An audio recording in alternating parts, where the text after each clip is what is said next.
Hello there, Internet world. This is Patrick Stewart, and I've come out here with the encouragement of my friend, Ware West, to record a small portion from Shakespeare, specifically King Henry V. Now, why am I doing this? Well, early on in my acting career, I was performing Shakespeare quite frequently, and I had such a fascination, or more so an appreciation, of English language at its most poetic foundation.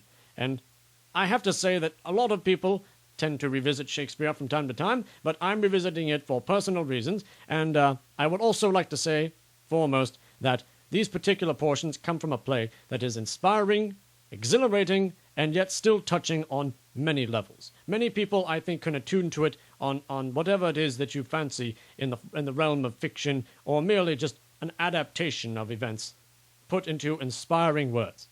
Now, I'm going to read this out, and I hope you all will have a great time with it. You've heard the phrase Band of Brothers before. Well, no doubt. Some of you may have watched that television show Band of Brothers, which actually took those lines directly from this play. And he was talking, of course, about soldiers entering the battlefield. So it was quite appropriate to have a World War II movie, or rather a World War II television show, and have this as the title, as these men were basically doing the same thing that these Englishmen were doing in their battles against the French. Well, anyway, I'm looking at my friend here, and he's saying that I should stop rambling and actually start recording with my fancy European expressions. Well, anyway, I'm going to start recording into this microphone, and I hope you all have a good time listening.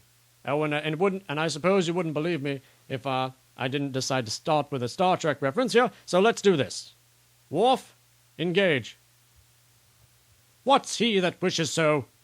My cousin Westmoreland? No, my fair cousin. If we are marked to die, we are enow to do our country loss. And if to live the fewer men, the greater share of honour. God's will, I pray thee, wish not one man more.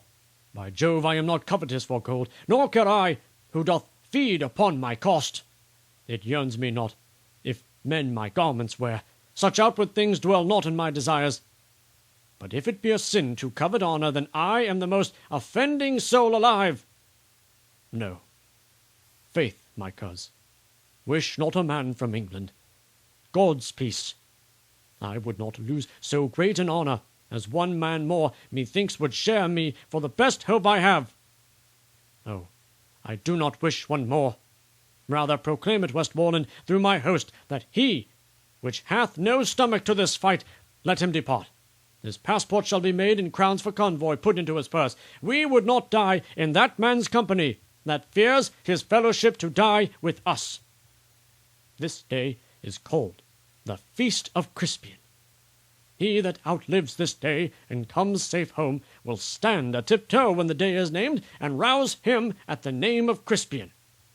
He that shall live this day and see old age will yearly on the vigil feast his neighbours, and say, Tomorrow is St. Crispian. Then he will strip his sleeve and show his scars, and say, These wounds I had on Crispin's day. Old men forget, yet all shall be forgot. But he'll remember with advantages what feats he did that day. Then shall our names, familiar in his mouth as household words, Harry the King, Bedford and Exeter, Warwick and Talbot, Salisbury and Gloucester, be in their flowing cups freshly remembered. This story shall the good man teach his son. And Crispian shall never go by, from this day to the ending of the world, but we in it shall be remembered.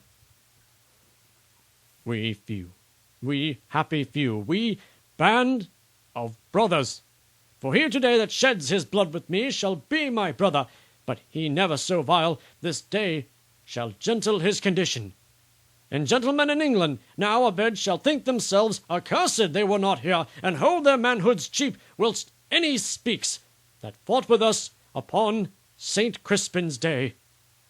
I pray thee, bear my former answer back. Bid them achieve me, and then sell my bones.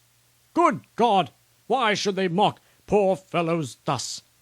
The man that once did sell the lion's skin while the beast lived was killed with hunting him, and many of our bodies shall no doubt find native graves, upon the which I trust shall witness live and brass of this day's work, and those that leave their valiant bones in France, dying like men, though buried in your dunghills, they shall be famed, for there the sun shall greet them, and draw their honours reeking up to heaven, leaving their earthly parts to choke your clime, the smell whereof shall breed a plague in France. Mark then abounding valour in our English, that being dead, like to the bullets grazing, break out into a second course of mischief, killing and relapse of mortality. Let me speak proudly. Tell the constable we are but warriors for the working day. Our gayness and our guilt are all besmirched with rainy marching in the painful field. There's not a piece of feather in our host. Good argument, I hope we will not fly, and time hath worn us into slovenry. But by the mass, our hearts are in the trim. And my poor soldiers tell me yet ere night they'll be in fresher robes, or they will pluck the new gay coats over the French soldiers' heads and turn them out of service. If they do this, as if, God please, they shall, my ransom then will soon be levied. Herald, save thou thy labour. Come thou no more for ransom, gentle Herald. They shall have none, I swear, but by these joints, which if they have as I will leave 'em then, shall yield them little, tell the constable. This note doth tell me of 10,000 French that lie in the field slain. Of princes in this number, and nobles bearing banners, there lie dead 126. Added to these of knights, esquires, and gallant gentlemen, 8,400, of the which 500 were but yesterday dubbed knights. So that, in these 10,000 they have lost, there are but 1,600 mercenaries. The rest are princes, barons, lords, knights, squires, and gentlemen of blood and quality. The names of those their nobles that lie dead: Charles Delabreth, High Constable of France; Jacques of Chatillon, Admiral of France; the Master of the Crossbows, Lord Rambier; Great Master of France, the brave Sir Guichard Dolphin; Jean Duke of Alcernon, Anthony Duke of Brabant, the brother of the Duke of Burgundy, and Edward Duke of Bar; of lusty earls, Grandpré and Roussy, Falsenberg and Foix, Beaumont and Merle, Vaudemont and Lestrade. Here was a royal fellowship of death. Where is the number of our English dead? Herald, shews him another paper. Edward the Duke of York, the Earl of Suffolk, Sir Richard Ketley, Davy Gam, Esquire, none else of name, and of all other men but 25. O God, thy arm was here, and not to us, but to thy arm alone, ascribe we all.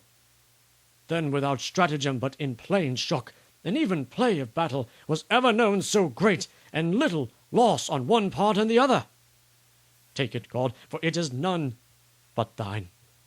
Well, those were the 3 pieces that I've selected from King Henry V. I hope you all had a fun time listening to it, and I know that I had an extraordinary fun time performing it for you all. It's been such remarkable fun reliving Shakespeare, which I have yet to do in such a very long time. Well, anyway, I hope you all will tune in to future postings from this young man, Ware West, and I also hope that you all look forward to any of the other ones. I hear he's got some wacky ideas to throw out for you, and even if you don't find them interesting, hopefully you can encourage his creative performance. Well, anyway, I'm going to sign off now, and I suppose I should say something from Star Trek. Well, let's see here. Now, I've already started with engage, so perhaps I should end with, oh, I don't know. Make it so, number 1. And, of course, number 1 shall be all of you listening. Well, even if you're not number 1 individually, you will all be number 1 in my hearts. Especially you, Mr. Saturday. Have a good night, all.